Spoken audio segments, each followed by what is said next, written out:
Hi, this is Jeff Van Patten. I'm here today with Antonio Garcia, the coach of the Western Nebraska Pioneers. Hi, Antonio. So, tell me a little bit about how your first year has gone as the coach.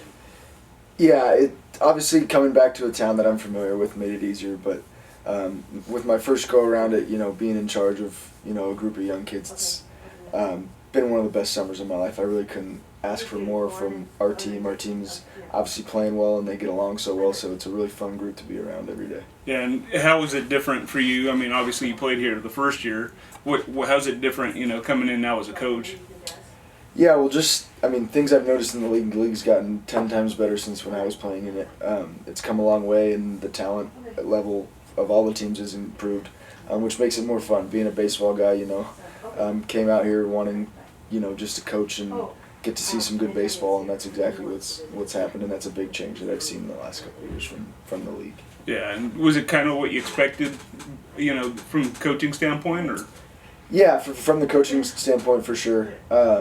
Just other stuff like dealing with hotels and stuff on the road. Yeah.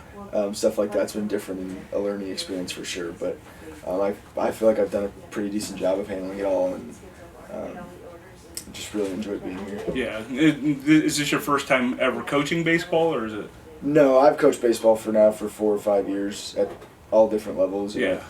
The University of Kansas as a GA and an undergrad. But this is like my first experience with as the head coach of a pretty talented group of kids. Yeah, and as a head coach, I know you're responsible for doing a lot of the recruiting. Has that been pretty challenging for you? Do you think that's something that comes pretty easy for you? Yeah, I like to think I can talk pretty well, and recruiting this team was an incredible experience, and I had a lot of fun doing the recruiting. That might be one of my favorite parts. Bringing all these kids in from different parts of the country to come together and mesh like they have, has made me feel pretty good as a coach and a recruiter. Yeah, how challenging is that to bring kids from all these different backgrounds together and turn them into a team? Well, yeah, you bring them in and you never know if guys are going to get along, or because I don't personally know most of these kids, so it's just hoping that I've made connections with coaches that'll set me up with good kids, and all my connections did set me up with great kids and great ball players that all get along really well and make it a lot easier on me. That first half of the season, you guys kind of were on the tear, winning the Clark division, and now, since the All-Star break, how do you feel about how you guys are playing? Obviously we went on a little skid last week, but we're back to playing the brand of baseball that I know we can play. So hopefully we can, continue it into this week and roll into playoffs playing our best baseball. Yeah, do you feel pretty good about where you guys stand right now heading into the playoffs? I do, yeah. With our roster situation, it seems like it's better than most. The guys we have right now should stay for the rest of the summer, and I think this group can definitely win a championship. Yeah, and is that kind of the challenging part about this league too? I know a lot of teams, it's probably not just the Pioneers, but a lot of the teams that have kids that have to kind of leave to go back to school a little early maybe. Is that sort of the challenge of coaching at this level? Yeah, it's definitely challenging. The league does run later than most, and it is tough keeping kids here. And obviously, right after the All-Star, or right before it / after the All-Star break, we kind of have been dealing with the injury bug a little bit, which happens especially in a league that's 64 games in 70 days or whatever it may be. Kids aren't used to playing this kind of schedule, so this second half after we clinch the playoffs, my biggest goal was to keep everyone rested and get guys off days when they needed them, so that we're ready to go for playoffs with 100% healthy. So it's been a challenging second half for us, but I think we're back on the right track and moving towards our goal of where we need to be. Yeah, and speaking of coaching, I know you had to medically retire from baseball. Before that, was coaching something you kind of were looking at already going into, or is it just something that kind of? When my playing days were kind of taken away from me, it definitely sparked something in me that I wanted to stay in the game and get into coaching. So this experience at such a young age has been just an incredible opportunity. Yeah, and after getting this year under your belt too, is coaching something you think you want to go into permanently? Yeah, absolutely. I think this is what this is my happy place, and this is kind of something that I look forward to doing for a long time. Yeah, and it'll be announced this week that you'll be coming back for another season as a Pioneers coach. What kind of sparked your interest to come back again? Just the people of Gearing, and this place is something special, and the community is so invested in our success and our players, and from the host families, and my host family is fantastic, and our neighborhood and just the people of Gearing have just made this another home for me, and I'm super excited to come back and hopefully, bring another successful season next summer. Yeah, and speaking of fan support, how does it, when you guys travel around and play other teams, how does the fan support here compare to, like Fremont or some of the other towns?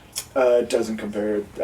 We haven't gone to a place that I would consider even close to the support that we get here, and it's pretty impressive. From obviously we're one of the smaller markets in the league, and for the fans to support us like they do is really impressive, and no other team in the league really can compare. And when I talk to coaches, they say the same thing. Like the Canyon County spoke, I was talking to the coach the other day, and he was like, our players are so excited to be here because they get to play in front of a lot of fans, and the energy and the atmosphere is just different here. And you don't get to see that in a lot of other places. Yeah. That fan support too, does that make it easy to recruit kids to come in and play as well? Yeah, I mean, that's definitely a touching point that I use, because even kids at smaller colleges or in high school, you don't get a lot of fans. And when they are, it's just parents, and they're not like as energetic or invested. They're really just as nervous as the kid is just watching. But it's definitely something that I can use to my advantage.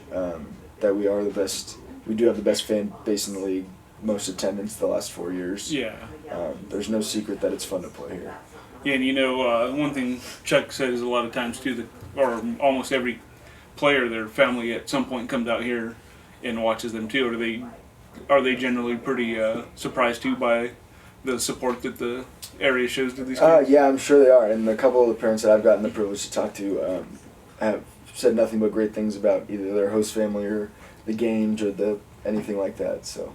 Yeah, you're coming back next year. Do you have any players that have agreed to come back next year yet, or are you kind of working on anybody? I'll start working on it here pretty soon. Obviously next summer is a little ways away, and I'm really focused on where we are now because we got a lot of big games in front of us. But I am hoping to bring back some guys from the team this summer, if they're willing. Yeah, and heading into the playoffs too, do you kind of have an idea who you guys will get in that first round? Right now, no. It's Fremont and Spearfish are battling it out right now for the second half title. I think Fremont's one game ahead. I know Fremont's coming to play us. I think Spearfish is going to Pier. So it'll be a really interesting last 5 days to see who we end up playing in that, or where we end up driving to next Monday. Yeah, and Fremont, started off kind of on a hot streak in the second half. Have they kind of cooled down a little bit since, or are they? Fremont's a great team, and Shea's a great coach. I know he has his guys ready to make a push. A lot of talent. Fremont's a really talented team. Obviously, they had some success against us. But Spearfish is also. I got to coach, players from both teams in the All-Star game, and great kids. And Jared at Spearfish is a great guy, and Shea. So whoever it ends up being, we'll go and we'll compete, and hopefully, win a playoff series. Awesome. Thank you so much for joining me. I appreciate it. Thank you. This is Jeff with the Star Herald. I was here today with Antonio Garcia of the Pioneers. Thank you for joining us.